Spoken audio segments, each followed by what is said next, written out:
Hola, buenas tardes. El yacimiento de los Mondragones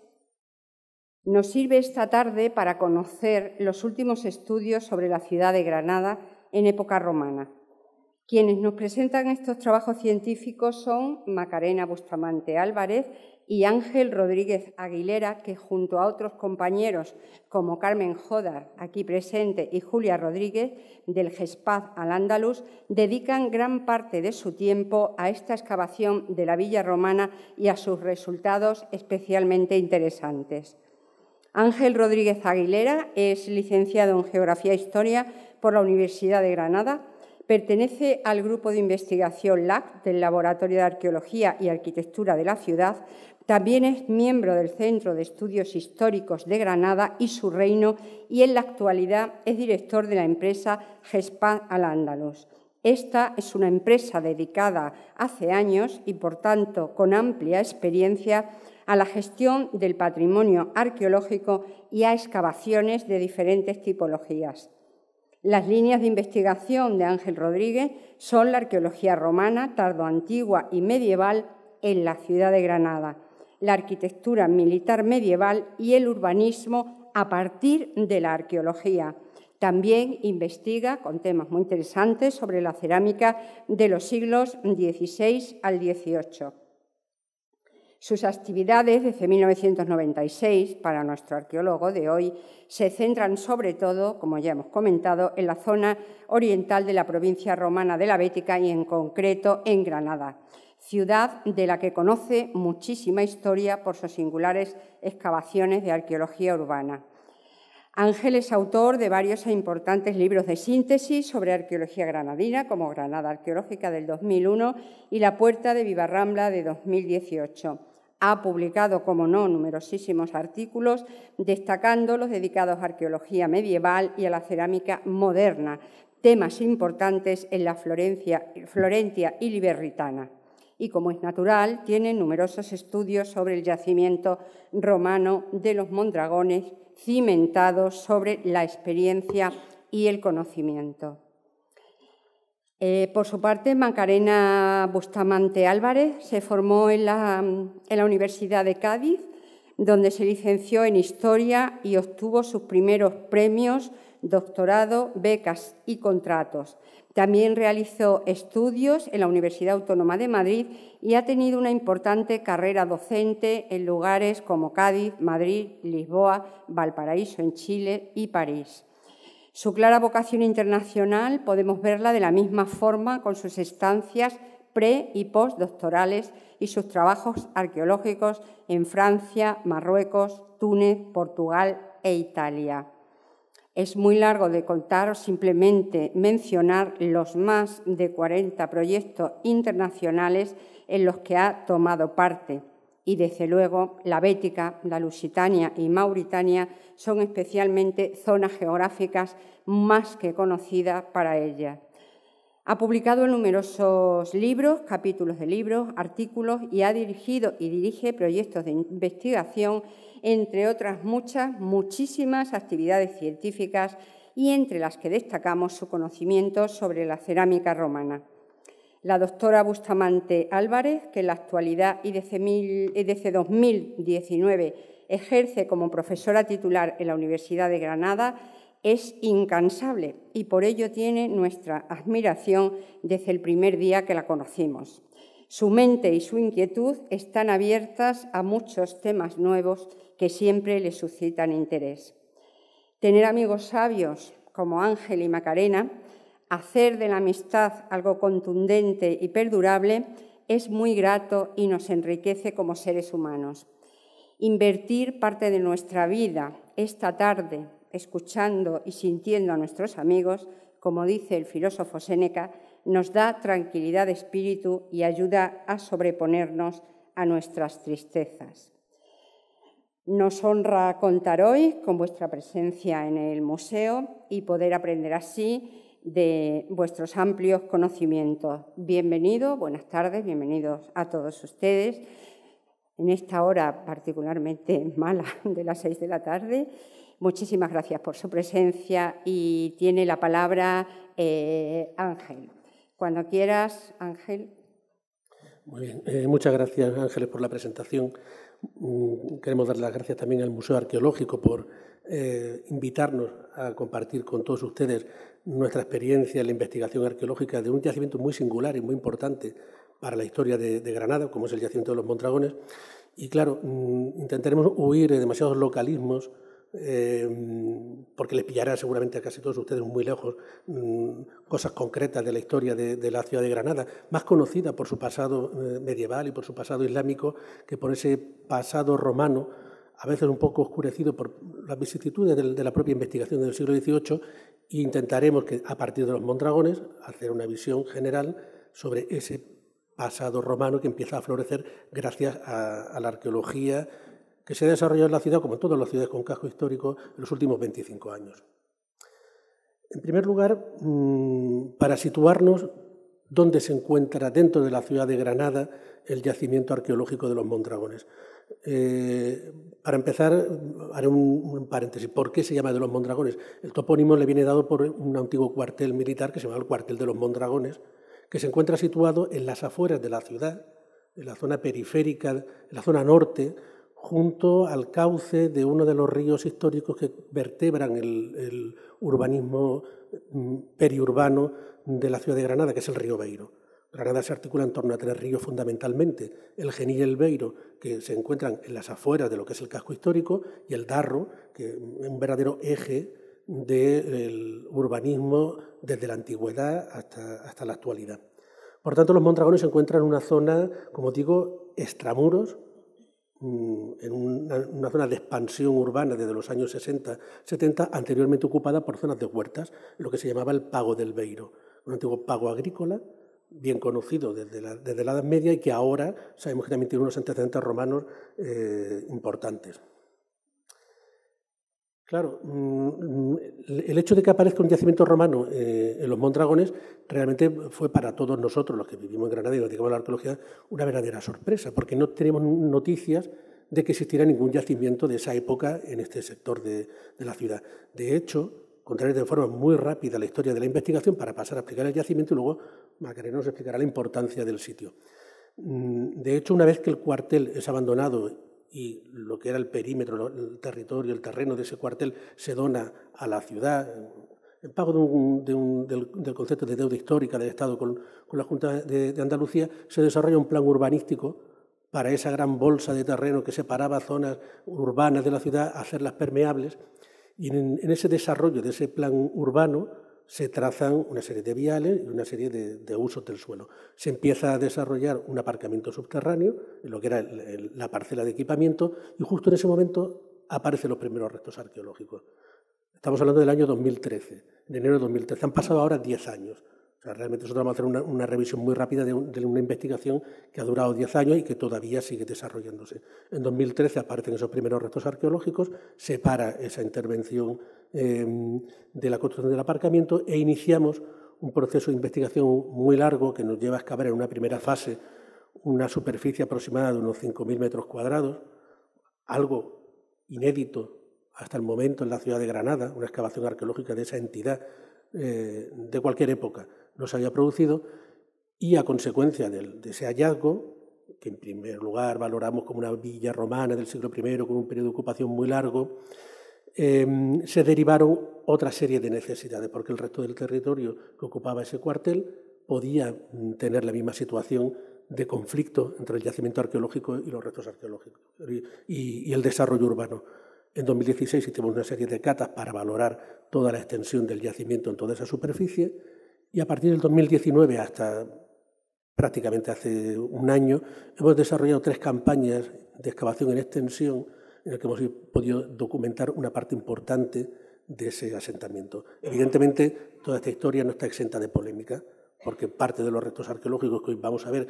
esos están todos conservados, pero una parte fueron desmontados dentro de la dinámica y de la crisis que siempre se establece entre el desarrollo y la propia investigación. Vamos a hacer quizá un recorrido cronológico de todo lo que nos ha supuesto la investigación del yacimiento. Si en un momento sabíamos que es un asentamiento que se funda en el siglo I y, como he dicho antes, tiene una ocupación muy larga hasta época tardoantigua. En la penúltima campaña de investigación nos llevamos la sorpresa de encontrar con un elemento que nos retrasaba la ocupación de este espacio hasta el siglo V a.C. Se trata, en concreto, de una tumba bueno, podríamos denominar de tipo principesco, que hemos estudiado, estamos en proceso de estudio con nuestro compañero Andrés Adroer, que nos acompaña aquí, profesor de la Universidad de Granada, y se trata de una construcción, o bueno, de un elemento excavado sobre el terreno geológico, forrado con una construcción de adobes, y en el interior encontramos los restos de la incineración y una serie de elementos de ajuar, como son lo que llamamos, entre comillas, un brasero, un jarrito de procedencia etrusca y una serie de elementos que podrían ser identificados, bueno, como de un carrito votivo de Frois, que, como he visto, bueno, pues están todavía en proceso de estudio. En esta imagen podemos ver la imagen arqueológica de esa tumba, que, como digo, se encontraba parcialmente arrasada, pero no totalmente. Es decir, parece ser que en época romana, cuando empiezan la construcción de uno de los elementos importantes del asentamiento, que son las termas, luego lo veremos, encuentran este elemento y lo respetan, derivan o desvían la cimentación de esa construcción para respetar ese elemento preexistente. ¿Por qué se encuentra un elemento de estas características en esta zona? Bueno, lo vinculamos realmente con la presencia del propio río Beiro como un elemento importante y la proximidad a algunos de los caminos de acceso al Oppidum de Liberis. Una de las fases más importantes, sin duda, es la que identificamos ya con el periodo romano, la fase fundacional del asentamiento, que fechamos en torno al siglo I después de Cristo, y con una primera ocupación muy intensa hasta el siglo II y III. Destaca la presencia de ciertos elementos que vinculamos con un barrio artesanal. Y son, en primer lugar, la existencia de un lagar o de un calcatorium formado por una plataforma de opus igninum situada de forma horizontal con una ligera pendiente, una ligera depresión hacia el sur para que fuera cayendo el mosto, el vino pisado hacia una cubeta, como podemos ver en esta imagen, y al lado una serie de dolias para recoger el líquido. Ha podido ser excavada parcialmente, no en su totalidad, e identificamos la presencia de un torcularium, de una prensa para hacer todo este proceso productivo del vino. Pertenece a esa primera fase del yacimiento, al siglo I, y parece que queda amortizado en una de las fases más importantes, que es la del siglo IV, donde se produce la monumentalización de todo el entorno. Pero, sin duda, uno de los elementos más importantes y que da sentido a todo el sitio, luego tendremos ocasión de explicar el por qué vamos a incidir tanto en la presencia de este elemento, es la existencia de un molino de aceite, de un torcularium, que tiene unas características que lo hacen un elemento también muy singular dentro de todos los que se conocen y han sido excavados en la Bética. Pudimos compartir también con nuestra compañera Yolanda Peña la singularidad del sitio y nos puso un poco sobre las pistas sobre la importancia que tenía este molino.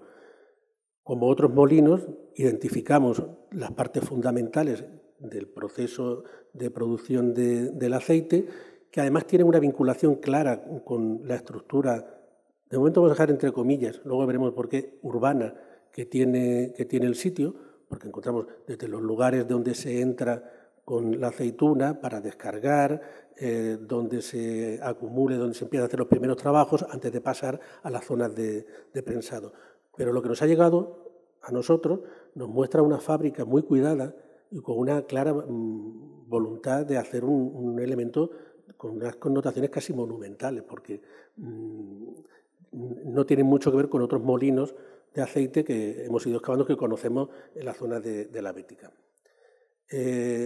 Vamos a ver algunos de los elementos importantes de esta parte del yacimiento. Por una parte, en una zona ligeramente más deprimida, encontramos la sala de los contrapesos. Se han conservado 3 contrapesos, ahí lo podemos ver, una imagen general de ese espacio,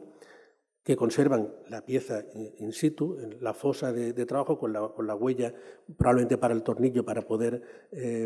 bajarlo. Y, como digo, se encuentra ligeramente más deprimido que la zona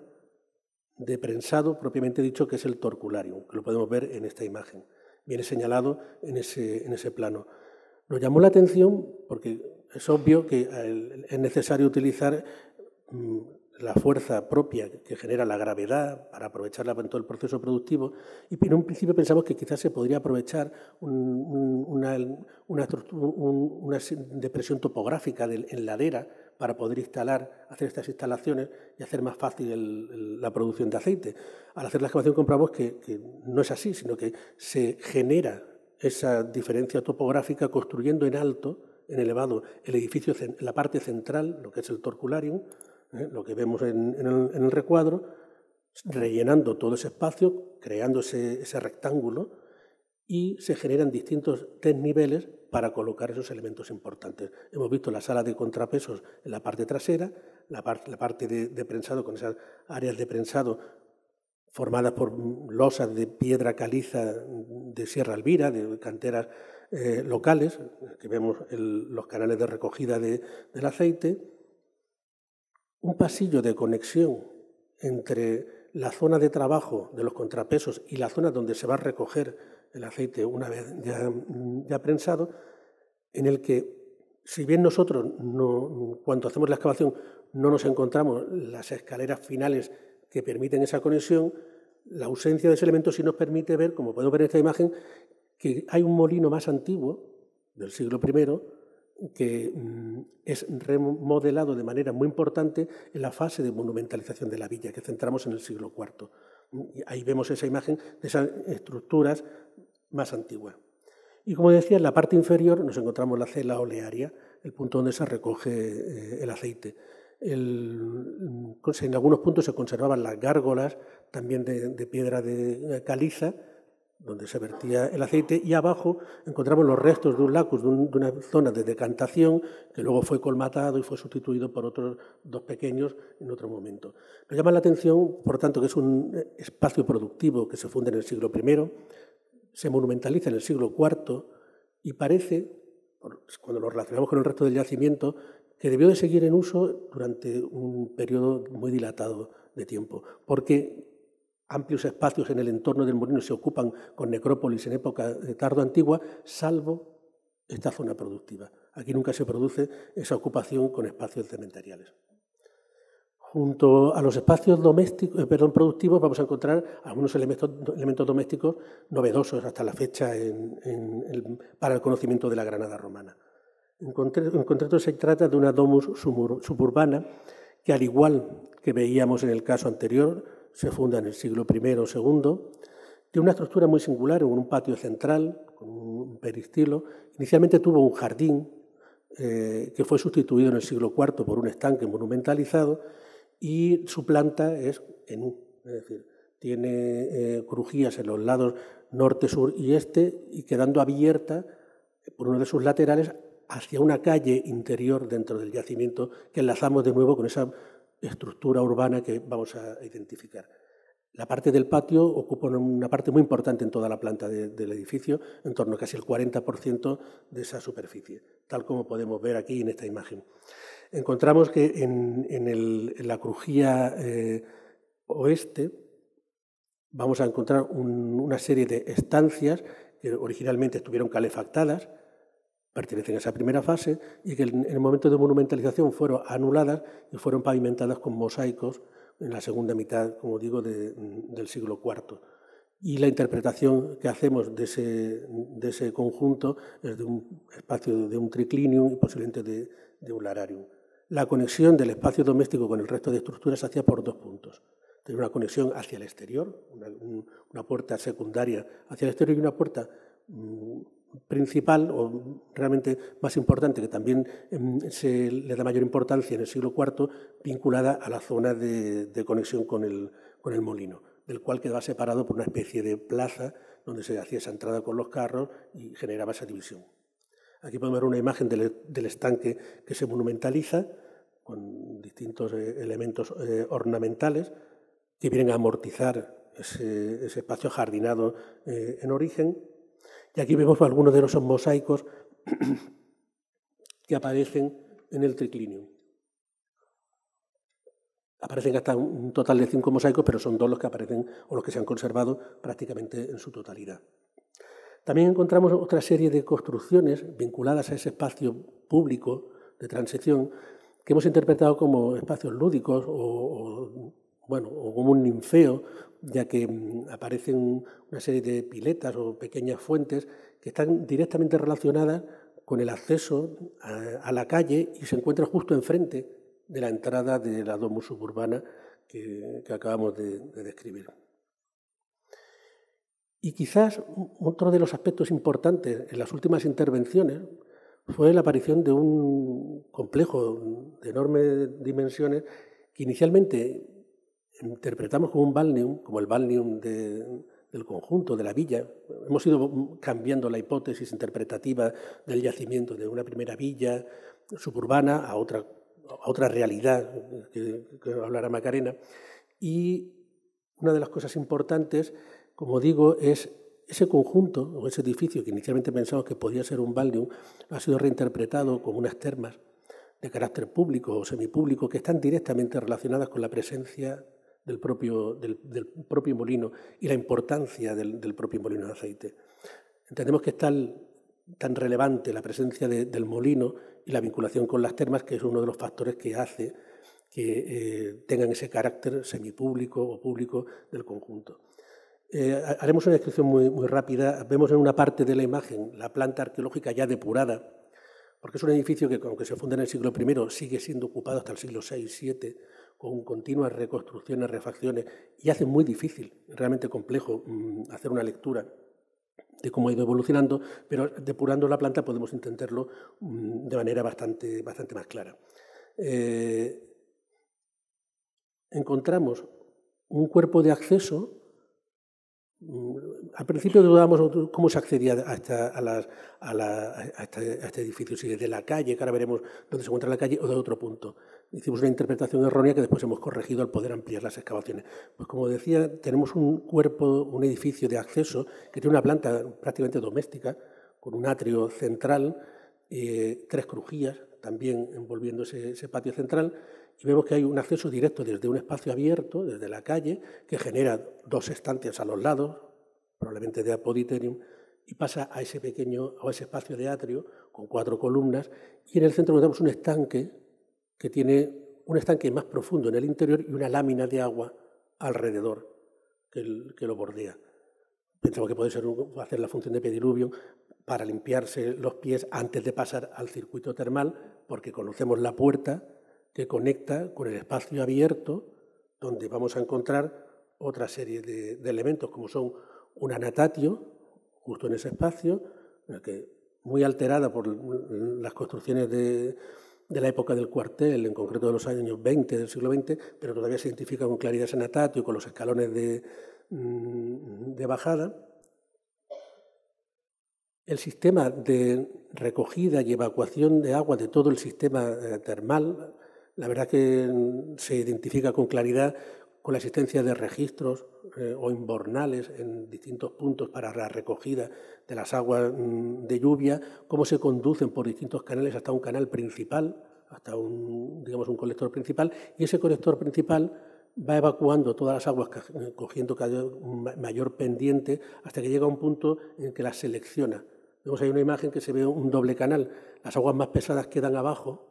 y las aguas con más residuos, y las aguas más limpias quedan en la parte de arriba. Y la presencia de ese sistema está relacionado con las letrinas. Ese tipo de selección del agua permite su uso para la limpieza de las letrinas. Las letrinas se encuentran en una posición en la que las vemos en otras termas en Hispania de carácter público, junto o muy cerca del anatatio, de donde además luego continúa esa conducción hasta una fosa para la letrina, y donde se deposita finalmente. En cuanto al circuito termal, es un circuito muy simple, con un edificio con 3 estancias, con un frigidarium, en el que se conserva una piscina que se llenaba desde el exterior, y en el análisis que hacemos de esa planta identificamos al menos 2 fases constructivas muy claras. El frigidarium pasa a un espacio que luego se convirtió en tepidarium, probablemente fue un primer caldarium, y luego se construye una segunda estancia, o hay una segunda estancia que ya sí funciona como caldarium. Por tanto, tenemos el recorrido completo y es lineal, o sea, se llega hasta el final y se vuelve. Como digo, el análisis de todo la arqueología de la arquitectura nos demuestra la presencia y la reconstrucción en distintos momentos, con un uso, como insisto, muy prolongado. Parece que la bóveda llega a caerse y que se reconstruye en algún punto. Aquí podemos ver algunos elementos de esa fábrica del hipocausto del caldarium, con las huellas para el anclaje de las concameraciones, para poder hacer esa cámara y permitir el paso del aire, o toda la parte de trabajo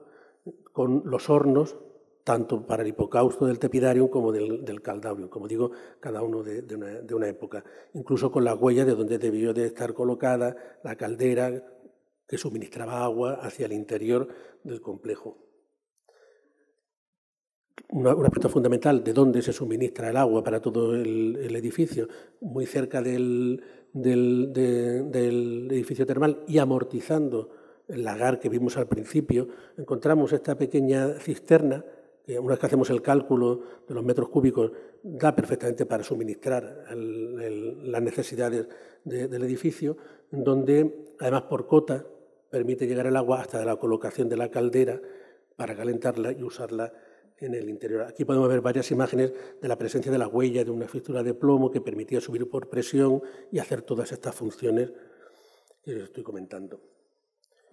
Y por último, una de las cosas quizás también más importantes para la historia de Granada es la luz que arroja sobre un periodo realmente oscuro en la historia de nuestra ciudad, que es la antigüedad tardía. Si hay poca información de cómo era la Granada romana, menos aún de cómo se produjo ese tránsito de los últimos siglos de la antigüedad a la Edad Media. Problema historiográfico que además se ve acrecentado por la existencia de una entidad nueva que es Medina Elvira,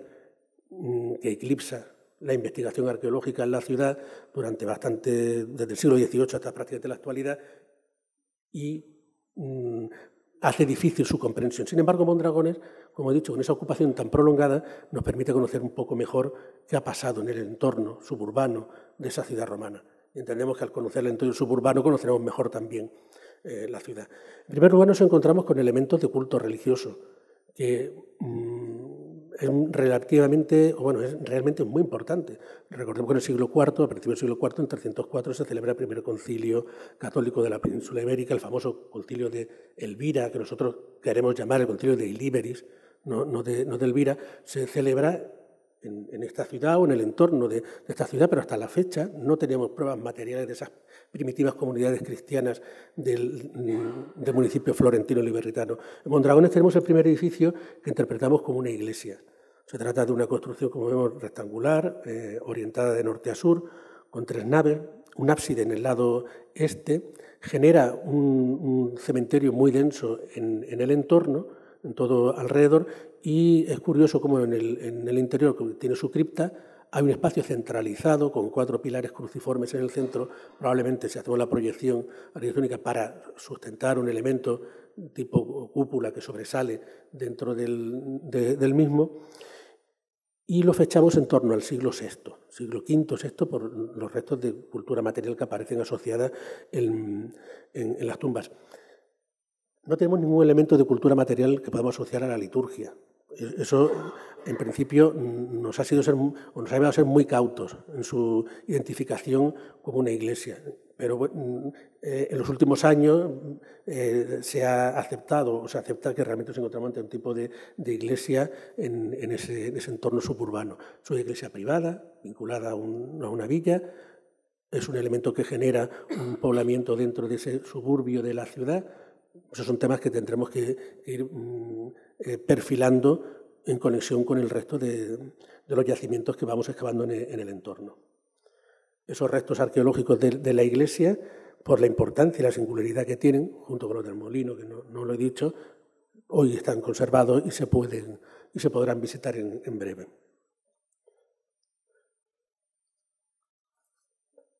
Pero además, junto a la iglesia también encontramos otra serie de edificios de difícil interpretación, no son edificios productivos, no son edificios domésticos y que nosotros hemos optado por denominarlos como edificios de representación. Se trata en concreto de un conjunto formado por una primera construcción rectangular dividida interiormente en 3 estancias, también con un ábside o con otra sala adosada en uno de sus laterales, que se ve reforzada de forma arquitectónica exteriormente con un antemuro generando un pasillo perimetral que permite circular alrededor sin entrar hacia él. Y en el siglo IV se le añade otro elemento singular, que son esos 3 ábsides que se ven allí adosados. Cuando empezamos la excavación y veíamos 3 ábsides, pensamos que se podría tratar de una cabecera de un edificio de un tipo de planta basilical. La sorpresa que nos llevamos es cuando hacemos la excavación en extensión y conseguimos verlo en su totalidad, se trata simplemente de 3 ábsides, como digo, mayor el central, con lo cual le está dando un cierto protagonismo a ese espacio, que están en uso en el siglo IV, pero que se amortizan de manera relativamente rápida, porque quedan, como vemos en la fotografía que se acompaña, amortizados por la construcción de otro edificio rectangular. Y sin embargo, la parte delantera, en época más tardía, en torno al siglo VI y hasta el siglo VII, se genera un espacio de necrópolis, de cementerio, en esa época tardantigua, visigoda, con una ocupación muy intensa, con varias superposiciones, que nunca invaden el espacio de los 3 ábsides. No sabemos por qué, no queremos aventurar qué es lo que lleva o qué función pudo tener este espacio, pero sin duda esos 3 ábsides abiertos hacia un espacio público o semipúblico, desde luego al aire libre, a los pies, donde se podía congregar gente, entendemos, y vinculado a este otro edificio con ese pasillo perimetral que permite bordearlo, que serían simplemente un lugar de representación donde se hacen algún tipo de acto de carácter, como digo, público o semipúblico, sin que de momento nos atrevamos a apuntar nada más.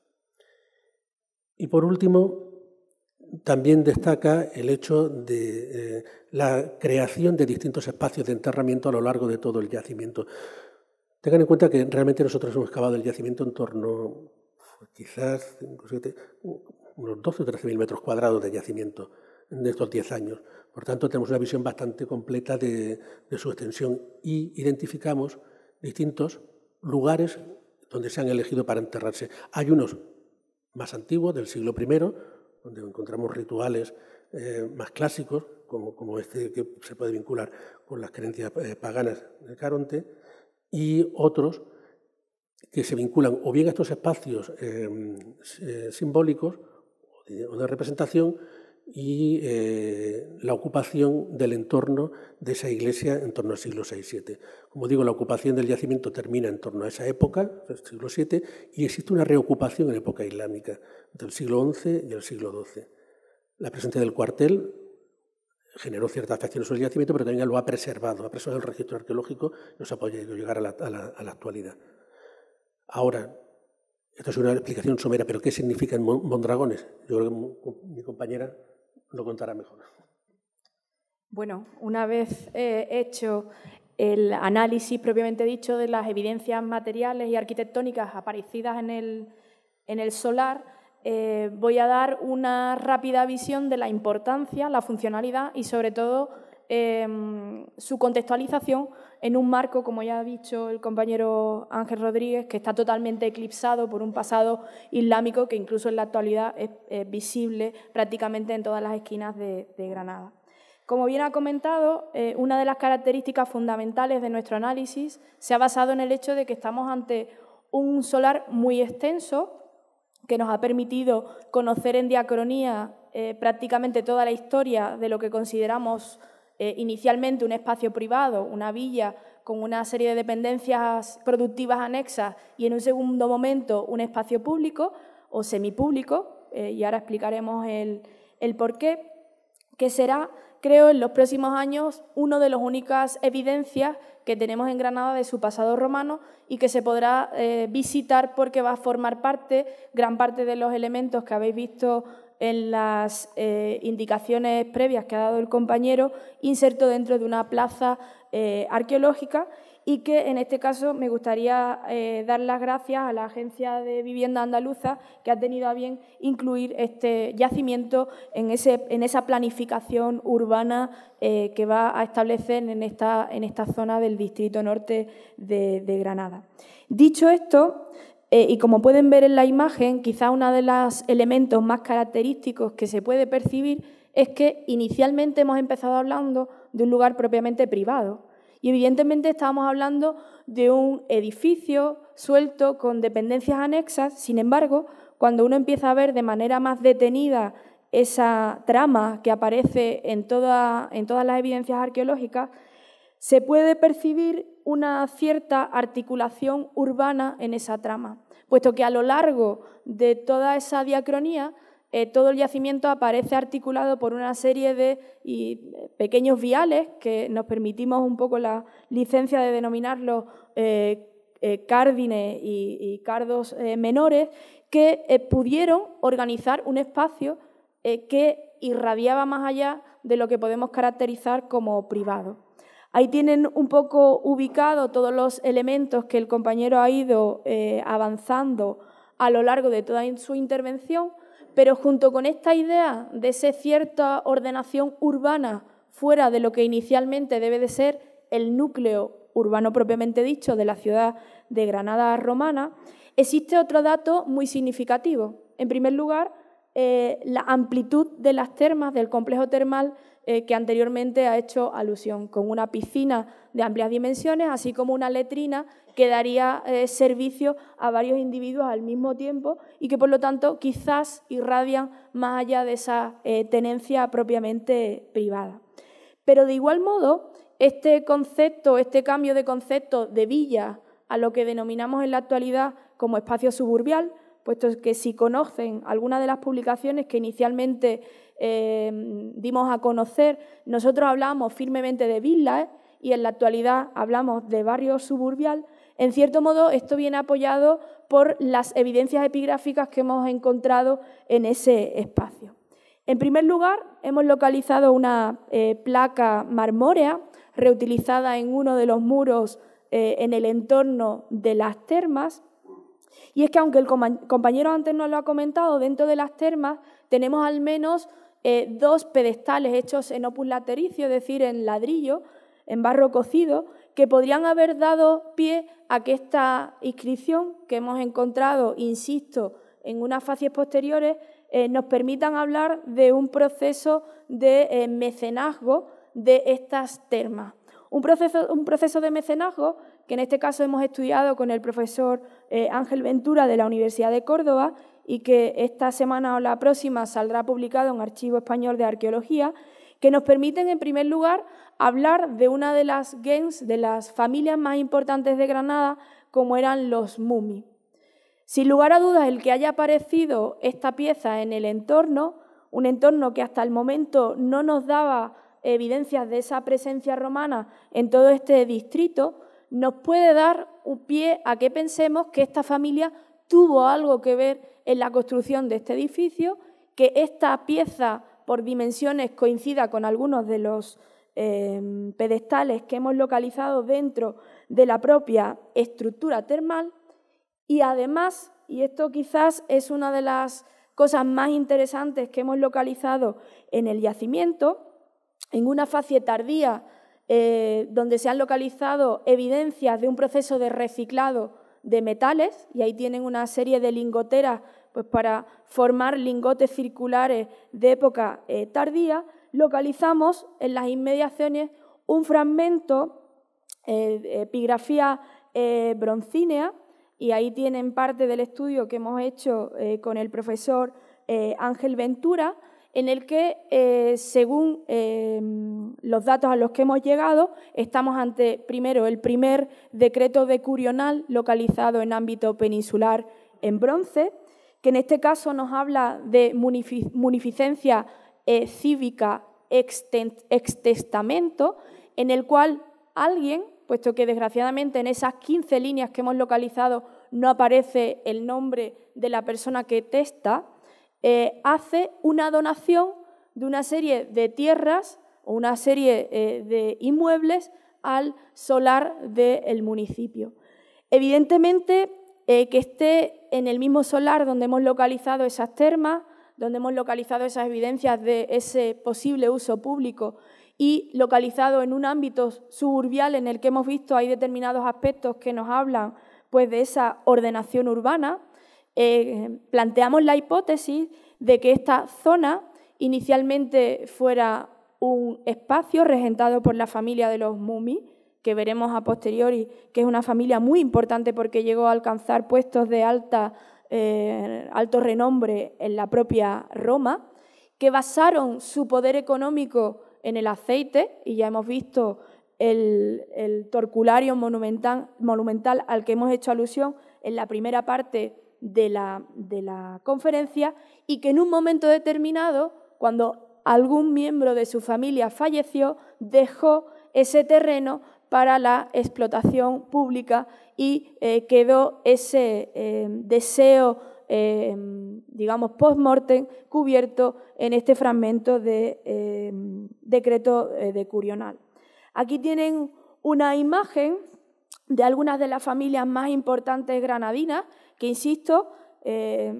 algunos de ellos los Valeri, los Vegetti, los Níger, los Mumi, que en cierto modo fueron organizándose y sobre todo basando una red clientelar fundamentalmente asociada a la explotación del aceite y que en algunos de los casos llegaron a ser cónsules de Roma. Por lo tanto, insisto, unas figuras importantísimas, no solo en el ámbito de la provincia bética, que es de donde dependería este enclave, sino también a nivel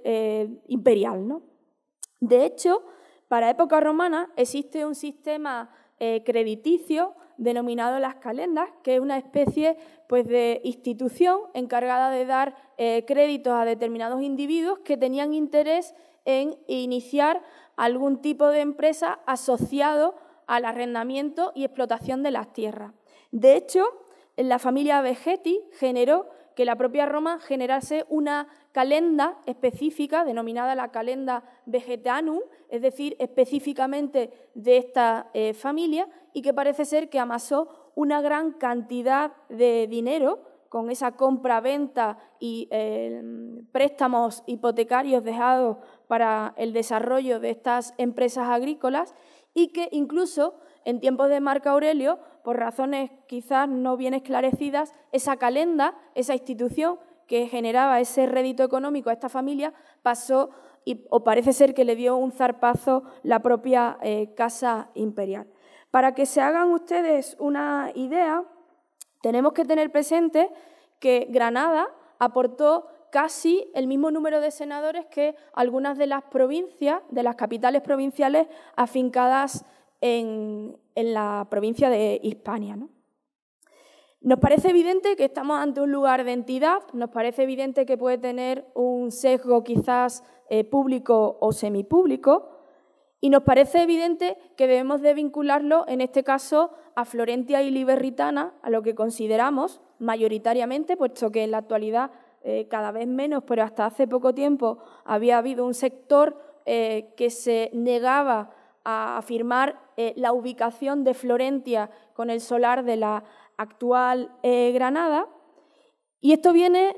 un poco dado por las circunstancias historiográficas que se han ido desarrollando prácticamente desde el siglo XVI. Si nos retrotraemos a las fuentes clásicas, tanto Ptolomeo como Plinio no dudan en definir que hay una ciudad importante, Florentia, que se asienta sobre un oppidum de época previa, y Liberum, que en un momento determinado, por ciertas afinidades, en este caso al bando cesariano contra las guerras de Pompeya, gracias a esa afinidad hay un cierto beneficio por parte de Roma para promocionarlo a municipios. Ptolomeo, de nuevo, vuelve a hablar de ese espacio geográfico y apuntala que se encontraría, en este caso, dentro de la demarcación del conventus astigitano, es decir, dependiente de la propia Écija. En la actualidad, y gracias a las investigaciones del profesor Adroer, que está con nosotros en la sala, conocemos muy bien cuál sería el entramado de ese oppidum ibérico que sin lugar a dudas sirvió de asentamiento, insisto, para lo que consideramos el solar de Florentia, que coincide con la Granada de época romana. Sin embargo, tenemos unos procesos históricos estigmatizados que vienen, en cierto modo, desde los siglos XVI, XVII y fundamentalmente XVIII, que es lo que la historiografía ha denominado como el ciclo falsario. El ciclo falsario son unas iniciativas hechas por los corógrafos, es decir, por los eruditos locales, por intentar buscar un pasado anterior a la época islámica a la ciudad de Granada. Ese ciclo falsario pasa desde los manuscritos de Turpiana o quizás los más conocidos como los plomos del Sacromonte, en el que incluso, posiblemente bien conocido por vosotros, se habló pues, de un nuevo evangelio que le daba pues, un nuevo toque a los textos de la Sagrada Biblia. Hasta el momento, o hasta esos momentos del siglo XVI, prácticamente no se había intentado tocar ese pasado romano. Sin embargo, tenemos que irnos al siglo XVIII, cuando aparece un deán de la catedral, Juan de Flores y Oduz, que comienza a hacer una serie de intervenciones arqueológicas en algunos solares del barrio del Albaicín. Unos solares que él inicialmente, algunos de ellos los adquiere y comienza a desarrollar excavaciones arqueológicas infringiendo, en este caso, a la buena praxis del arqueólogo, porque parece ser, por denuncia de 1763 de algunos de sus colaboradores, que parece ser que falsifica algunas piezas y esas piezas llegan a darse a conocer esa falsificación al Cabildo de Granada.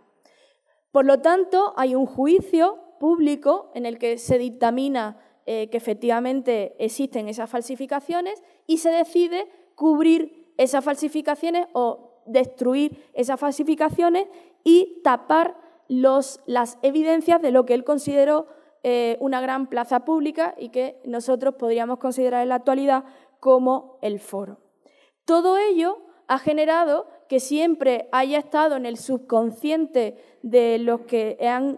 o de una amplia mayoría de los que han tratado o los que han evaluado el pasado de la Granada romana, que tenga esa idea de ese ciclo falsario, de que realmente siempre se ha intentado forzar ese pasado de época romana y esta idea prácticamente ha caído gracias a las investigaciones que se vienen desarrollando desde principios del siglo XX y fundamentalmente gracias a dos personas, en este caso el profesor Sotomayor y la profesora Orfila, que encarecidamente iniciaron una búsqueda de esa Granada romana.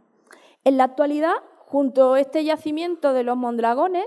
¿qué es lo que tenemos en la actualidad para considerar que en este caso Granada, la actual Granada, formaría parte o sería una evolución histórica de lo que pudo ser el municipio florentino y liberritano? En un primer lugar, tenemos evidencias numismáticas. Tenemos una amplia mayoría de monedas que se han localizado fundamentalmente en Granada y su entorno, en el que claramente con grafía, en primer lugar, ibérica, en este caso con el nombre de del propio oppidum, y en segundo lugar con caracteres latinos, donde claramente se lee Florentia, nos apuntan a que esa ceca, en este caso asociado a ese municipio, ya con esa titulatura administrativa desde aproximadamente el 40 a.C., estuvo acuñando monedas en ese momento. En segundo lugar, también tenemos que definir la presencia de una amplia cantidad de evidencias epigráficas que mayoritariamente se encuentran focalizadas en el actual barrio del Albaicín, que es donde se apuesta mayoritariamente que esté la ciudad propiamente dicha, es decir, el corazón neurálgico. Y en este caso traemos a colación una inscripción en la que se lee bastante bien ori, fori, basílica, baeclis y postibum, en el que se hace alusión como el foro y la basílica son adornados con puertas y con viguerías de madera. En este caso nos habla de un edificio público afincado justamente en ese corazón neurálgico que, insisto, coincidiría con el actual barrio del Albaicín. Junto con estas evidencias epigráficas y numismáticas que creemos que son bastante incontestables, también encontramos algunos elementos que nos hablan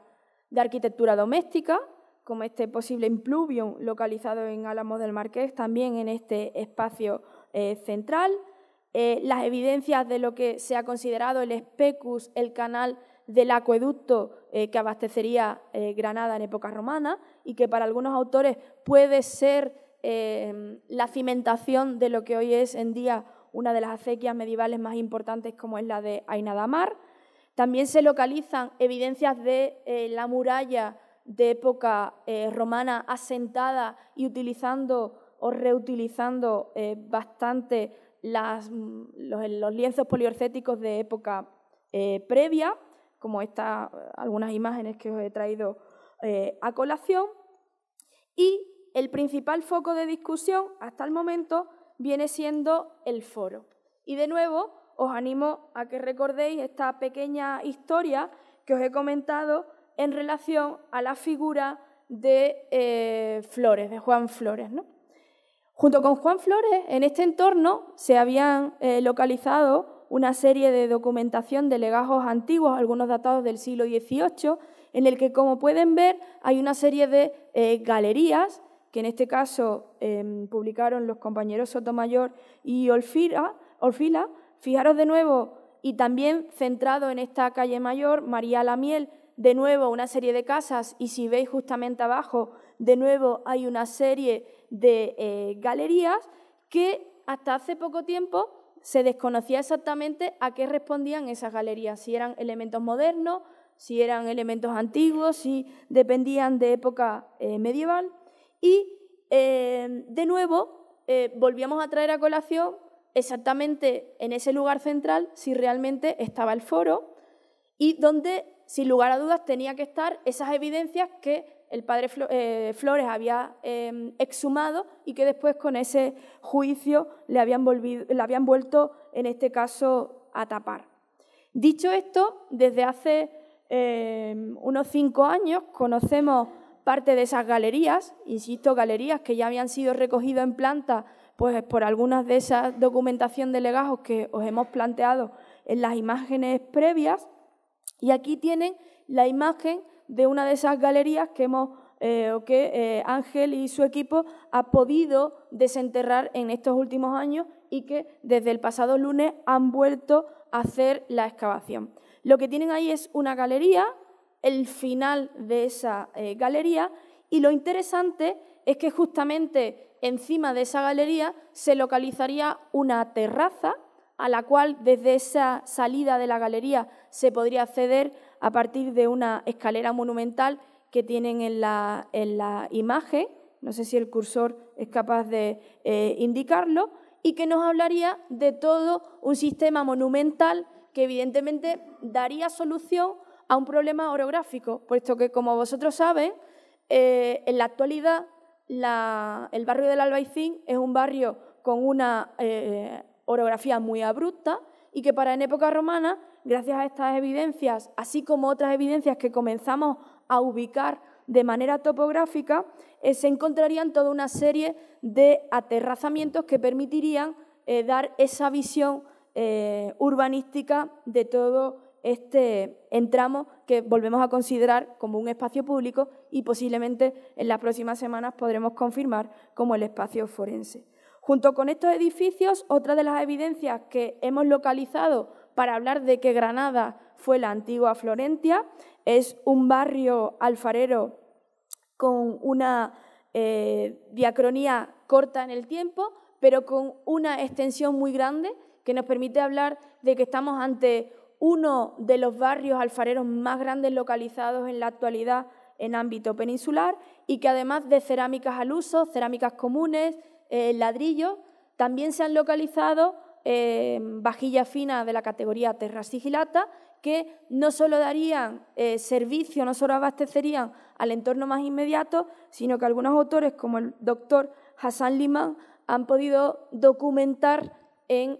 la Mauritania tingitana, es decir, en el norte de Marruecos. Aquí tienen una de las recreaciones que hemos hecho de ese barrio alfarero con la profesora Elena Sánchez, que es con la que codirijo este proyecto y que da buena prueba de esa actividad frenética que se daría. De igual modo, desde el punto de vista de las actividades comerciales, otro de los elementos interesantes son las minas de oro que se encuentran en el entorno más inmediato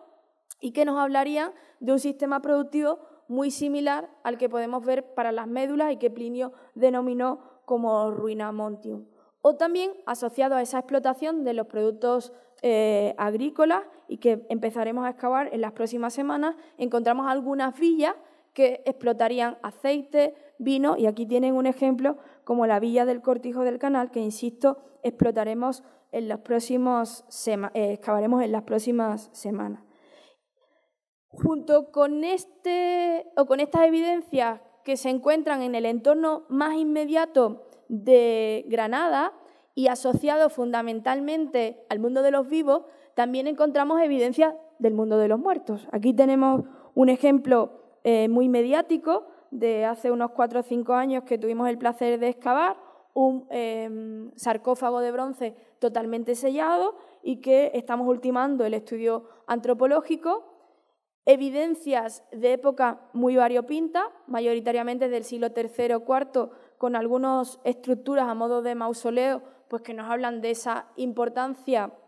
de esa población, no solo afincada en la ciudad, que parece ser que comienza a entrar en un fuerte declive, sino en todo su entorno inmediato, con estructuras y villas, complejos de ocio y complejos productivos, que en algunos casos sobresalen el tamaño medio, ¿no? Y traigo uno de los recientes hallazgos en los que hemos podido participar, que es la villa de la calle Primavera, una villa que se conocía de tiempo, pero que en las últimas décadas o los últimos años hemos podido intervenir y que se ha podido localizar algunas de las evidencias que tenéis en la imagen, como un estanque monumental, lienzos musivarios prácticamente por toda la zona, unas estructuras subterráneas, algunas de ellas absidadas, que nos hablan o que queremos asociar, en este caso, al culto imperial, y que de nuevo nos permiten plantear que las familias que están habitando Granada y su entorno más inmediato son familias con un alto poder adquisitivo y que posiblemente estén abocados, en este caso, a la venta y al consumo del aceite a gran escala. Dicho esto, las evidencias que hemos traído a colación del solar de los Mondragones nos hablan o nos permiten volver a indagar en el por qué apuntamos, lo mismo que han hecho otros compañeros, de que la Granada romana se ubique en la actualidad en la Granada actual, es decir, que la Florentia Iliberritana se ubique en la Granada actual. Y aquí tienen en el espacio central, con esa línea negra delimitado la ciudad en sí, con ese lienzo murario que en parte recoge el lienzo de época anterior, y ahí tenéis todas las evidencias arquitectónicas que hemos localizado en su ager más inmediato. A todo ello, recordar y sumar esas evidencias epigráficas y esas evidencias numismáticas que, sin lugar a dudas, apuntan incontestablemente a ese pasado romano. Yo, para finalizar, quisiera agradecer, lo mismo que mi compañero, al Museo Arqueológico Nacional por haber traído a bien pues, seleccionar nuestra excavación para presentar estos hallazgos, unos hallazgos que no solo, como pueden ver, se focalizan en el solar de Mondragones, sino que lo hemos querido extrapolar al ámbito urbano, en este caso florentino, más inmediato. Y para finalizar, yo quisiera agradecer a mi compañera y amiga, de ahí esas bonitas palabras que nos ha dedicado al inicio, María Ángeles Castellano. Muy buenas tardes.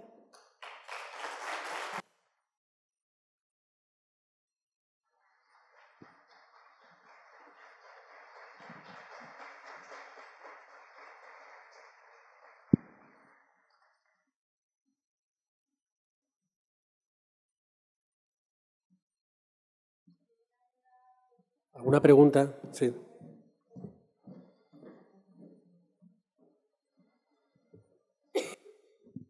Hola, buenas tardes. Yo lo que quería saber es por qué es tan importante demostrar que Florencia es Granada. sea, ¿cuál es? O sea, más o menos usted lo tiene claro, pero ¿por qué es tan importante? Pues es importante porque hay un sector importante de compañeros que tradicionalmente han considerado que Florentia no está en Granada, sino que está en Atarfe, que está donde se ubica Medina Elvira, ¿no? Quizás Ángel lo puede explicar un poco más detalladamente, puesto que es el objeto de su tesis doctoral, pero en cierto modo nuestro interés viene porque, insisto, cada vez menos, pero es frecuente que en los foros haya gente que nos indique que Florentia no está en Florentia. No, yo lo cuento. No, son realidades arqueológicas distintas. El problema, la confusión parte del hecho de compartir la misma raíz, el topónimo. Elvira viene de Ilvira, del árabe, y deriva de Iliberis. Por tanto, la línea directa del topónimo hace que sea muy fácil ubicar la antigua, ese hilo conductor de la antigua Ilíberis romana, donde está Medina Elvira, porque Medina Elvira se sabe dónde está. No genera ningún tipo de duda. Gómez Moreno lo excavó en el siglo pasado, final del siglo pasado, descubrió la Mezquita Mayor. Hay un proyecto general de investigación de hace muchos años sobre el asunto, no genera problemas. Ahora, la cuestión está, ¿por qué ese topónimo viajó de donde está Granada a donde está Medina Elvira? Pues probablemente porque los árabes no llamaron a Medina Elvira, era la Jadira de Elvira, era la capital de Elvira. Elvira era el distrito de Ilíberis. El reto para los arqueólogos es poder explicar qué pasa en la antigüedad tardía, en qué momento se produce la despoblación de la antigua ciudad de Ilíberis, del municipio florentino y liberritano, y por qué crece a unos 10-12 kilómetros esa otra ciudad. Entonces, la presencia de restos arqueológicos en Medina Elvira, también algunos de época romana, y algunas noticias que desde el siglo XVI son controvertidas porque ven restos emergentes en la falda de Atarfe y los identifican, aunque sean islámicos, los identifican con la antigua ciudad de Ilíberis, ha tenido unas consecuencias largas en la historiografía. Y hay una cosa muy importante, el ciclo falsario, eso es muy importante, se hace con la voluntad de identificar el solar del concilio de Ilíberis o de Elvira. Y por eso Juan de Flores, al no encontrar pruebas materiales de la celebración del concilio, las crea y las entierra. Y eso genera posteriormente el descrédito absoluto de la arqueología romana en Granada, descrédito que ha llegado, como dice Macarena, hasta hoy día. Hasta apenas hace 5 o 10 años era muy frecuente encontrar, todavía lo podemos ver escrito, que en la Granada romana no existió una ciudad romana. Entonces, nuestro enfoque es desde el centro de la ciudad, el espacio amurallado y el espacio suburbial. Todo eso que hemos visto no puede existir si no existe una ciudad romana. No sé si he contestado su pregunta. Es complicado, es que... Sí.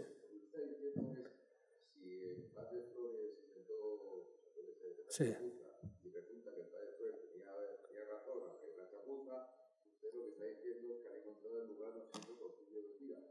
No, nosotros no estamos diciendo eso. No, nuestras pruebas dicen, vamos a ver, es que esto realmente, esto requiere un rato. Flores excava restos romanos auténticos, probablemente encuentra el foro. Como lo contamina con las falsificaciones, lo que hace la corona es ordenar destruir todas las falsificaciones y enterrar los restos. Eso se produce a finales entre 1763 y el 70 y pico. En ese momento la ciudad sufre un cambio urbanístico importante. Donde él excava, que se llama la calle del Tesoro, ya no existe. Hoy no existe. Hoy está dentro de un gran Carmen, uno de los cármenes más grandes y más importantes del Albaicín, y eso complica mucho más la realidad. Entonces, eso es lo que hace que al mezclar la realidad arqueológica con las falsificaciones, unos investigadores han primado el discurso de que todo era falso y otros han querido ver, o hemos querido ver, o discernir qué parte es la auténtica y qué parte es la... Yo mismo he podido defender algunas veces la primera hipótesis y las evidencias arqueológicas me llevan a la segunda, por ejemplo.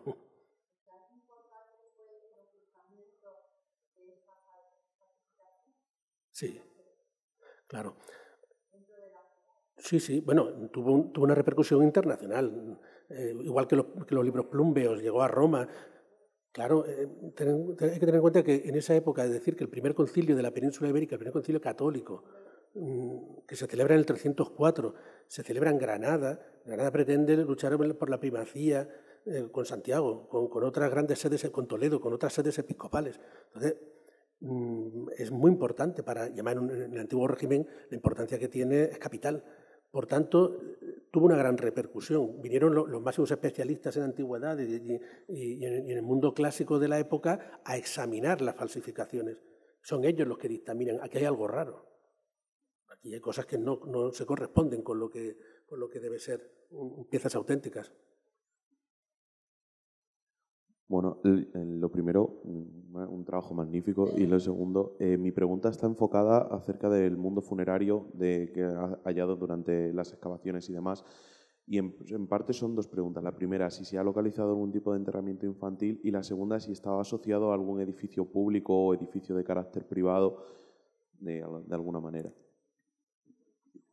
Bueno, mayoritariamente los enterramientos que encontramos son en inhumación. Por lo tanto, ha avanzado un poco el tiempo, aunque debemos de reconocer, no sé si habéis visto la imagen, en la que aparece un individuo esqueletizado con una moneda. Esa moneda está datada en época de Claudio, pero consideramos que el enterramiento no es de época de Claudio. Lo digo porque en muchas ocasiones se ha hecho alusión a ese enterramiento para hablar de cuándo se cambia, cuándo se da el salto de inhumación a incineración, y como una de las evidencias más antiguas de inhumación de época romana,